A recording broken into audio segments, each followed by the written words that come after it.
medyo nag-ano lang, tight lang yung ano ko. Yung hamstring ko, kala ko may ano, parang nag-stretch yung ano. So, pero okay lang naman. Pahinga naman yung mesa. Yung mga finals, meron ba nila? May nila, may hilang umabot kayo. Okay. Masaya, masaya kami na makalaro kami sa finals.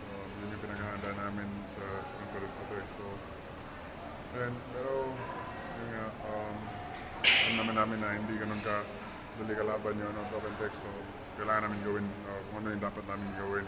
Paghandaan namin yun. Ang moment ko yung Christmas kanina sa center court.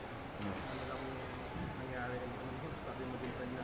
Siyempre, credit kay Chris Ross. Pinakita niya yung yung pagiging veterano niya. Hopefully, maraming natutunan yung mga point guards namin sa ginawa ni Chris Ross. So, pinakita niya yung leadership niya. Ayan. TNT. Ayun nga eh. Mahirap kalaban yung TNT kasi takbuhan yun. Alam naman natin takbuhan yung game ng Levantex. So, ayun, maghahanda namin yun. Sa ngayon, hindi mo na namin isipin yun. Sa ngayon, kailangan namin ng pahinga, magkain ng marami, tulog ng marami. So, Yung hamstring mo naman wala namang, hindi naman seryoso yan. No? sana. May pahinga naman, may therapy din naman ako. Patignan mo ba ulit? Baka. Yun man lang sasabi sa matchup mo, Rafael Erang, GR. Mahirap na yun, match up yun para sa akin.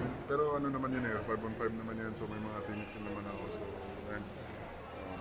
Panoorin namin yung videos nila, kung ano yun, pwede namin i-adjust o saan kami pwede mag-ano. Yun nga, mag-adjust. Salamat ha. Galing ka. Ingat.